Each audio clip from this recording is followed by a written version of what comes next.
masih denganku Awang Kagunan. Wah, ini perjalanan yang panjang ya ini. Udah berapa video ini tadi? Masih panjang. Dan masih akan Berlanjut. dan akan sangat panjang nantinya. Untuk menyelesaikan misi kami gitu. Episode ya, tukang bubur naik haji.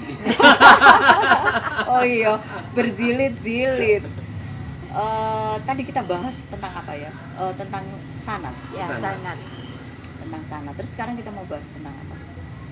Ruh Sama marwah. marwah. Ruh sama marwah. Oke.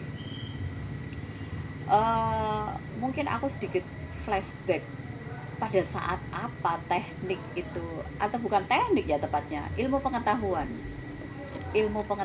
itu diturunkan padaku pada saat itu. Ya kalau dipikir-pikir ya, lah orang di bumi itu loh segitu banyaknya. Orang kan banyak banget tuh, manusia banyak banget. Daun itu dari dulu ratusan tahun lalu daun itu juga Sudah ada. Palu itu juga sudah ada. Mungkin udah dari zaman batu ya, walaupun tidak menggunakan besi tapi mereka menggunakan batu. Pertanyaanku pada saat itu, kenapa kok diturunkan tahun 2015, Januari 2015, dan kenapa kok aku? Itu pertanyaan yang sangat mendasar. Kenapa bukan Lia? Kenapa bukan Lia? Kenapa bukan Mbak Wiwi? Dan kenapa bukan DJ? Kok kenapa aku? Ya mungkin pada saat itu aku butuh itu gitu. Aku melewati drama kehidupan yang sangat panjang dan sangat berliku. Hidupku itu kayak kapal kora-kora. Naik, turun, naik lagi. Turun, naik lagi. Udah begini terus, swing terus. Grafik fluktuatif. Jatuh bangun, bangun lagi. Kayak lagu disco ya, lagunya sering. Kayak lagu dangdut tadi. Oh iya. Jatuh bangun aku. Betul. Terlalu sering. Dan pada saat itu memang aku dalam kegalauan yang sangat luar biasa. Bisnisku gonjang-ganjing. Rumah tanggaku udah ada tanda-tanda gonjang-ganjing, dan kesehatanku juga udah mulai gonjang-ganjing. Saat itu aku benar-benar sendiri gitu.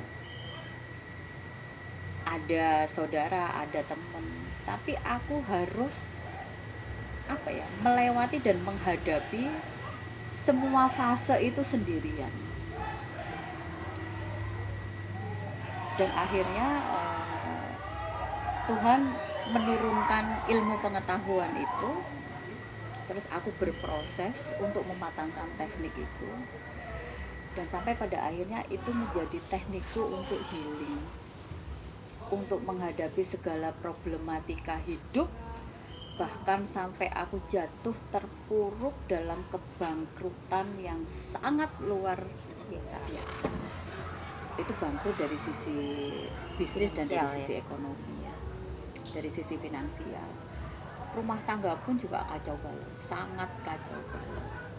Kesehatanku juga luar biasa. Bahkan pada saat itu dokter itu sempat bilang umurku itu nggak panjang, hanya 3 bulan. Paling banter, orang Surabaya bilang paling banter itu 3 bulan gitu. Jadi paling lama 3 bulan pada saat itu. Ya karena nggak ada duit ya, nggak ada duit pada saat itu, ekonomi juga morat-marit. Akhirnya aku mengupayakan kesembuhan dengan cara berbeda. Bahasa kerennya saiki self healing gitu. Self healing. Menyembuhkan diri sendiri. Itu teknik ini sudah ada ya. Aku tiap malam doa sama Tuhan. Tidak untuk diberikan kesembuhan. Doaku ngene. Duh Gusti, lek misale iki pakai bahasa bahasa Surabayaan. Lek misale aku diberikan kesempatan hidup lebih lama, aku akan mendedikasikan sisa umurku untuk membantu lebih banyak orang. Ya di Surabaya dulu aku dikenal bukan ibu peri ya, karena hobinya ngurusin orang gitu. Aku banyak bergerak di kegiatan-kegiatan sosial. Jadi jalukku itu ngono, bukan minta untuk disembuhkan, enggak. Lek aku dikasih waktu lebih lama, aku akan mendedikasikan waktuku, aku akan mendedikasikan sisa hidupku untuk melayani banyak orang, untuk lebih bermanfaat untuk lebih banyak orang. Kemaslahatan Gitu. umat manusia. Betul, kemaslahatan umat manusia. Dan ternyata Tuhan itu sudah mempersiapkan itu semua gitu loh. Dalani. Wis dalane. Senario ya. Dengan teknik yang akhirnya aku namakan ecoprint bonding itu, ternyata hidupku bisa lebih bermanfaat daripada sebelumnya.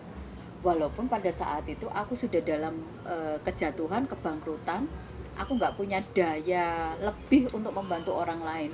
Gak usah ngomong membantu orang lain, Diri sendiri untuk mungkin. ngurusi urusanku sendiri sama urusannya anakku aja kocar-kacir. Tapi Tuhan sudah menyiapkan. Sebelum fase itu datang, sebelum aku benar-benar bangkrut dan perusahaanku dipilotkan, Tuhan itu menyiapkan skenario lain dengan bonding itu. Akhirnya berproses sampai sekarang. Dan ya sama-sama kita tahu, akhirnya bonding itu, penghayat bonding itu sekarang sangat banyak, udah ribuan orang. Ilmu pengetahuan itu akhirnya bisa ditularkan dan bermanfaat untuk banyak orang. Bonding ini akhirnya jadi sesuatu yang sangat penting karena teknik ini ada di saat aku berada di titik paling rendah dalam hidupku, Titik nadir kehidupan. titik nadir kehidupan. Dan dengan teknik ini aku pelan-pelan membangun diriku kembali, bangkit lagi sampai seperti yang kalian lihat saat ini. Ya emang nggak boleh kayak yang dulu, awang yang punya banyak duit, yang segala macamnya. Tapi aku happy dengan kehidupanku sekarang. Ternyata aku dijadikan sebagai kepanjangan tangan Tuhan untuk membagi sebuah ilmu pengetahuan. Itu. Terus kalau ecoprint itu sakjane ompo sih. Ini kalau dari aku ya, ini persepsiku. Kita semua Ya. boleh berbeda. Terus teman-teman di luar sana juga boleh berbeda. Ya kembali lagi, ini masih relate dengan proses ketika dia dihadirkan, ketika aku menjalani proses ini sampai bisa menjadi ilmu pengetahuan. Karena yang pertama kan belum. Ya. Cuman dikai ilham godong didodok-dodok, mariku ya udah lah. Untuk bisa menjadi teknik seni olah kain itu kan butuh proses ya. Dan aku berproses dengan diriku sendiri pada saat itu, benar-benar sendiri, karena ra ono sing iso dijak sharing gitu loh, karena ini sesuatu yang baru. Aku memahaminya begini ya, selain ya karma aku gede ya pada alam semesta, udah ngerusak Kayu. udah ngabisin banyak kayu, habis itu ngerusak Semesta dengan batu Sama. bara. alam dengan bisnis batu bara. Ya mungkin iki carane Gusti untuk ngelingno aku, disenggol gitu. Udah kamu itu selesai deh ngerusak alam. Akhirnya dikasih ini. Untuk apa? Untuk bayar karma.